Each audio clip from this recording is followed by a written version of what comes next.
जय श्री राम। लोमश ऋषि ने काकुसुनी जी को ज्ञान, वैराग्य और इच्छा मृत्यु का वरदान दिया और आगे कुछ वरदान दे रहे हैं, सुनिए।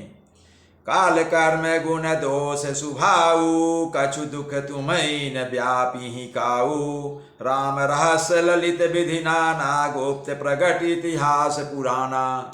ऋषि कहते हैं, काल, कर्म, गुण, दोष और स्वभाव से उत्पन्न कुछ भी दुख तुमको कभी नहीं व्यापेगा। अनेकों प्रकार के सुंदर श्री राम जी के रहस्य अर्थात गुप्त मर्म के चरित्र और गुण, जो इतिहास और पुराणों में गुप्त और प्रकट है अर्थात वर्णित है और लक्षित है, वह भी तुम्हें मिल जाएगा, उसका भी तुम्हें ज्ञान हो जाएगा। बिन श्रम तुम जानब सब सोऊ, नित नव नेह राम पद होऊ। जो इच्छा करियऊ मन माही, हरि प्रसाद कछु दुर्लभ नाही। आगे ऋषि कहते हैं, तुम उन सब को भी बिना ही परिश्रम जान जाओगे। श्री राम जी के चरणों में तुम्हारा नित्य नया प्रेम हो। अपने मन में तुम जो कुछ इच्छा करोगे, श्री हरि की कृपा से उसकी पूर्ति कुछ भी दुर्लभ नहीं होगी, अर्थात सबकी तुम्हारी इच्छा के अनुसार सारे कार्य पूर्ण होंगे। सुनि मुनि आशीष सुनुमति धीरा, ब्रह्म गिरा भई गगन गंभीरा। एवं मस्तु तव बच मुनि ज्ञानी, यह मम भगत कर्म मम बानी। हे धीर बुद्धि गरुण जी, अब काकुसुनी जी बता रहे हैं, हे धीर बुद्धि गरुण जी सुनिए, मुनि के आशीर्वाद सुनकर आकाश में ब्रह्मवाणी हुई कि हे ज्ञानी मुनि, तुम्हारा वचन ऐसा ही हो, अर्थात तुम्हारा वचन सत्य हो, जो तुमने कहा है वो सब सत्य हो। यह कर्म, मन और वचन से मेरा भक्त है। सुनि नभ गिरा हरस मोहि भयऊ, प्रेम मगन सब संशय गयऊ। कर विनती मुनि आय सुपाई, पद सरोज पुनि पुनि सिरुनाई। आकाशवाणी सुनकर मुझे बड़ा हर्ष हुआ, मैं प्रेम में मग्न हो गया और मेरा सब संदेह जाता रहा। तदनंतर मुनि की विनती करके आज्ञा पाकर और उनके चरण कमलों में बार बार सिर नवाकर मैं बोला, हर्ष सहित यही आशम आयो, प्रभु प्रसाद दुर्लभ बर पायो। यहाँ बसत मोहि सुन खगई, सा बीते कल्प सात अरुबीसा। काकुसुन कहते हैं, मैं हर्षित होकर हर्ष सहित इस आश्रम में आया। प्रभु श्री राम जी की कृपा से मैंने दुर्लभ वर पा लिया। हे पक्षीराज गरुण जी, मुझे यहाँ निवास करते 27 कल्प बीत गए। 27 कल्प बीत गए, बहुत लंबा समय। करऊँ सदा रघुपति गुण गाना, सादर सुनई विहंग सुजाना।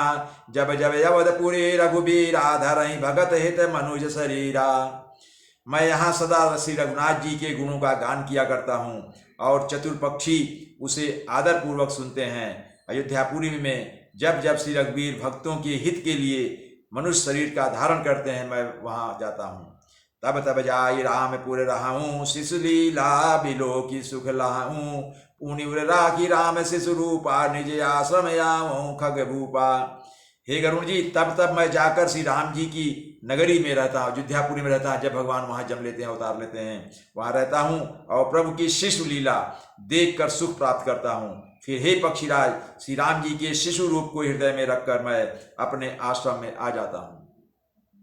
कथा सकल मैं तुम्हें सुनाई, काग देह जहि कारण पाई। कहूँ तात सब प्रश्न तुम्हारी, राम भगति महिमा यति भारी।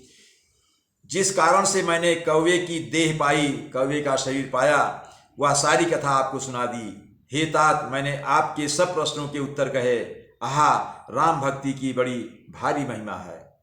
ताते यह तन मोहि प्रिय, भयऊ राम पद ने। निज प्रभु दर्शन पायऊँ, गए सकल संदेह।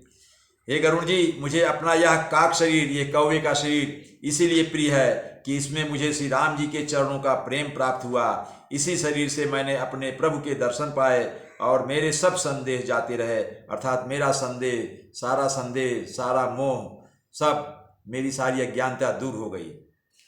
भगति पक्ष हठ करि रहूँ, दीन महाऋषि साप। मुनि दुर्लभ बर पायो, देखूँ भजन प्रताप।